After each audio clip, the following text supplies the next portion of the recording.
what was going through your mind? Obviously very happy with how it was going, and the way that they played, the shots that they played, certainly on a wicket that we saw. When you bowl well, you can create some pressure, the little variable bounce. We were going to bat first anyway as well. Having a look at the weather, it wasn't going to rain and there wasn't as much grass as the previous match, so we wanted to bat. And I think the way that they equipped themselves, Gurbaz especially, the way that he played his natural attacking style, along with the way that Ibrahim was a nice foil at the other side, and Gurbaz didn't have to worry about another new batsman at the other end. So that was a good sort of dovetailing, if you like. So very happy with the first 35 overs, yeah. And the way you bowled, obviously Bangladesh stood no chance in the first 3 wickets and then another plus 12 wickets.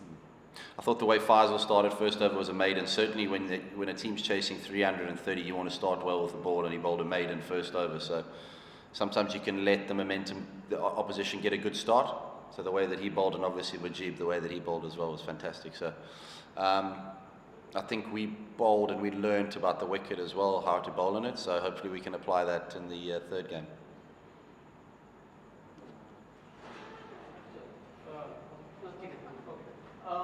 Looking ahead to the third game, are there areas in the middle order that you asked them to maybe tone it down, maybe, or was it easy? It was natural that the rest of the batters went after the bowling after that? I think because the batters were sitting there watching how easy they were making it look, I don't think it was easy. I think it was a type of wicket where a new batter starting is difficult. Once you're in, we saw the way Mustafa played there. You can rotate but you need 2 batters at the same time doing that. So the trick is going to be for our batsmen the new batters coming in, because you're going to lose wickets, that's cricket.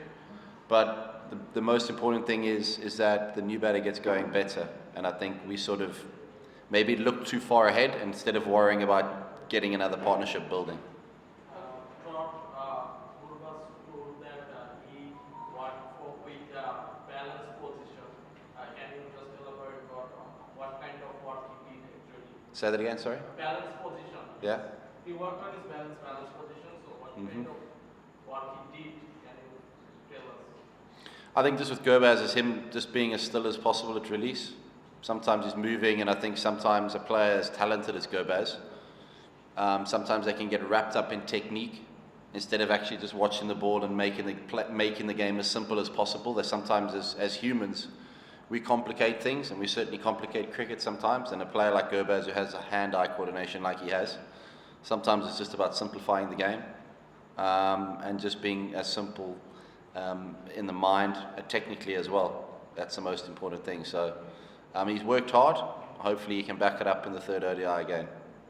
Coach, after the disastrous performance in that lone test, did you really expect that the boys will turn up like this and dominate the ODI series and the white ball series?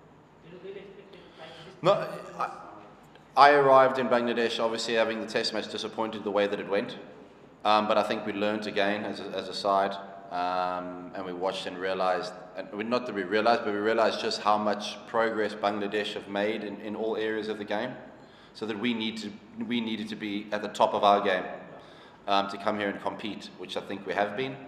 But it's important that we focus on the next game as well. Don't get too wound up or too hyped up, because if we want to improve as a side, we can't rest on our laurels. We've got to keep looking, especially with Asia Cup, World Cup leading into it. So when you go to competitions or cups, you need to win and then keep winning. You can't win a series and then relax. You need to maintain that. So the challenge for us going forward is to make sure that we honor just as much as we were today, and we put in the same performance and make that a habit.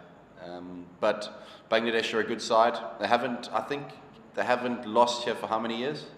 They didn't lose any series in the last 8 years, except against England. 8 years. England beat them in the last 8 years. Well, that's nice to have something in common with England. So yeah, that's good, and hopefully we can have a good game.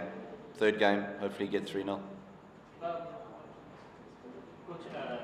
Bangladesh perspective, do you think the Tamim Iqbal incident affected Bangladesh team during their second ODI? I don't know. You'll have to ask them. I don't want to comment on Bangladesh. I'm just worried about our change room. but it seems to have been a lot of media attention. There seems to be a lot, but whether it affected the players, I have no idea. You have to ask the players.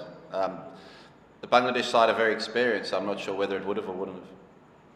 What about Ibrahim Zabran? I mean, the way he played and the way he's played in Sri Lanka, how impressed are you with his approach? Very good, and obviously he's going to improve. Hopefully, the older he gets, and the way that he played, but also the maturity he showed in the knock, realizing that Gurbaz was being attacking. Sometimes for a young player, you try and copy that and maybe get out of your little bubble. But the way that he played was very mature, and then it was important that he stayed there towards the end of the innings. Otherwise, we may have lost our way if he had got out as well. So, credit to him and fantastic innings. For Gurbaz, is it playing to the covers and straight? Is that his trigger for a big innings? Is that what makes him comfortable? Sorry guys, can we just keep it down? Let's have a bit of respect, please, for the questions.